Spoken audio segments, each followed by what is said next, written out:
Look at my new pictures on the wall, right in time for me to move.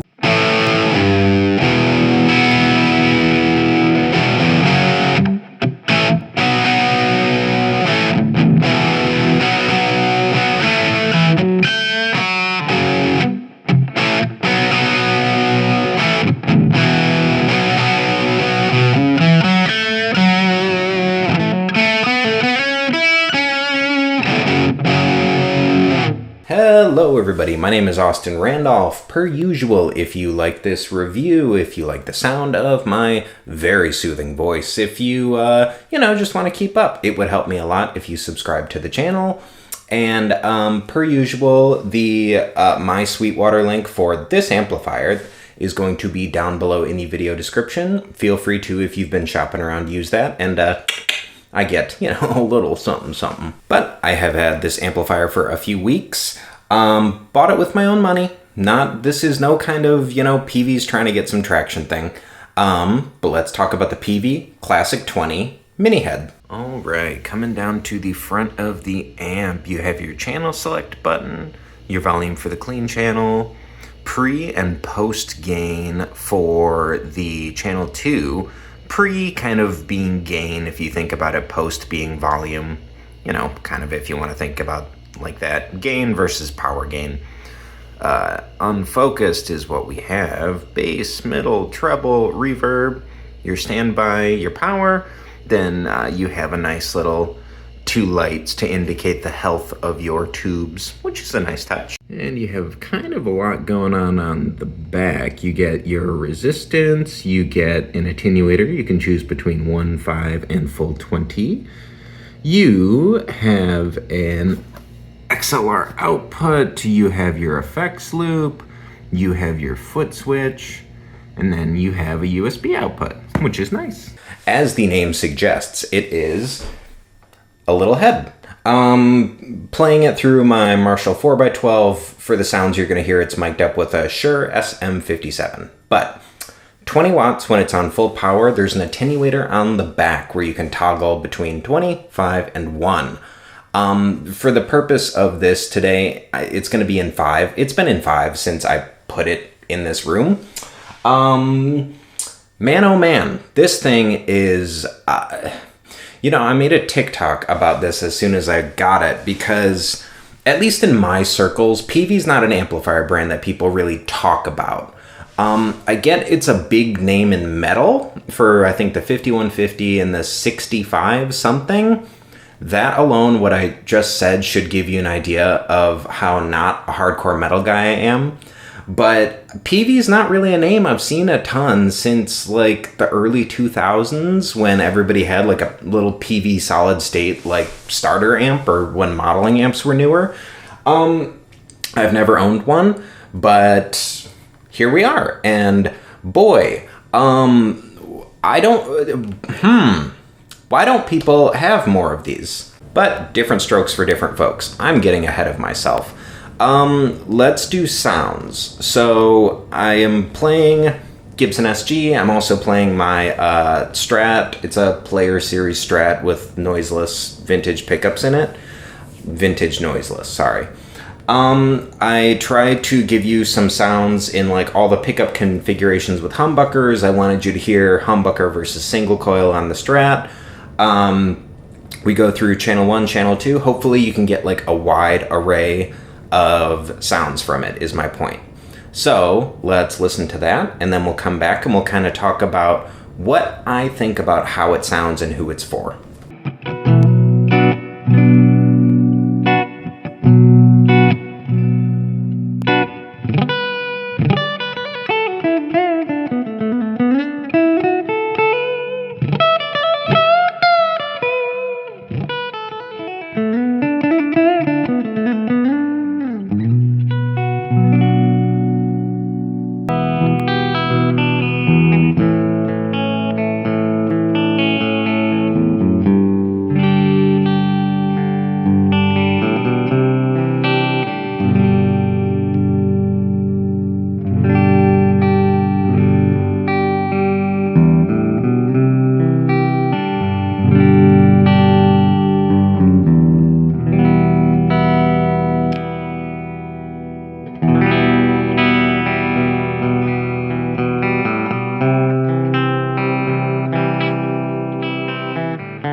So, like I said, I hope it comes through. It's hard because I'm not going to listen to that until I'm editing. So when I'm shooting this right now, it's hard to say how it translates to either your headphones, your speakers, if you're on the go, your phone speaker.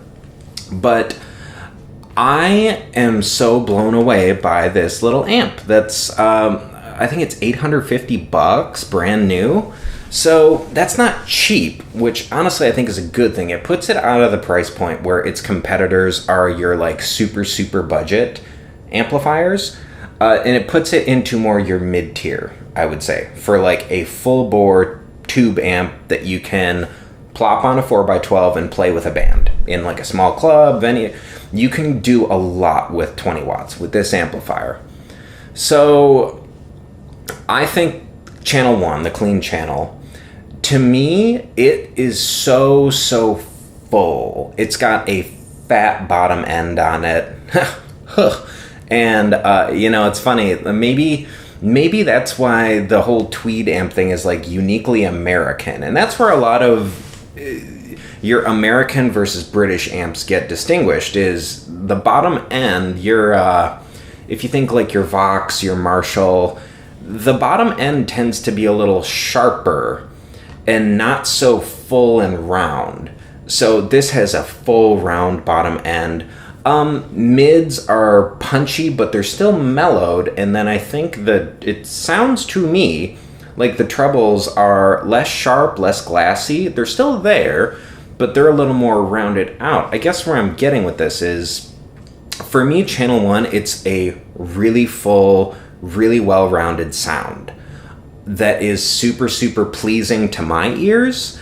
If you're a hardcore Vox guy, like maybe like Vox and Telecaster is just what's popping into my head for like, you love a like ice pick sharp, like high end, maybe you're not gonna love this, or maybe this amp will tame a Tele's bridge pickup down enough to where it's like appealing to your ear. But it's really full, it's really ballsy, and really well-rounded, balanced. I really like channel 1. The cleans are so good. And whereas channel 2 in a lot of amps like this, they go, channel 2, you want to play like Metallica covers, so they just throw a ton of gain on it. I think this setup is unique the way they do the gain, because you have a pre and a post that you can toggle for channel 2. So if you want to throw a ton of gain on it and play your blah, blah, blah, blah, blah, you can. Or if you want to really dial in more of a power amp section, overdriven sound, you can. The knobs are right in front of you. You just so I think channel 2 is super versatile. You can get like killer 70s, 80s rock sound. That would be, I think, the default. If I had to lump channel 2 of this amp into a camp, I would say your classic 70s, 80s rock.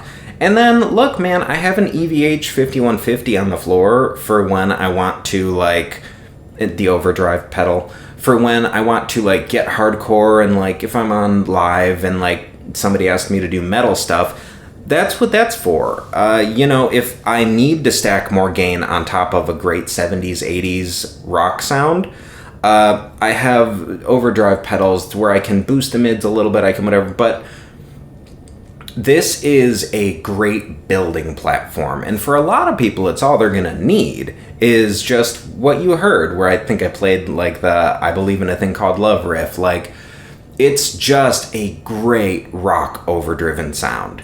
And it's full. That could be the 4 12-inch speakers in the cabinet contributing to that bigness, that openness. But I really think this head, with at least 2 12-inch speakers, probably ideally 4, the sound is just enormous. And so, when I made the initial impressions video, I really was kind of like, why don't more people have this? And I gotta be honest, I'm still in that camp. I don't get why I don't see these more often.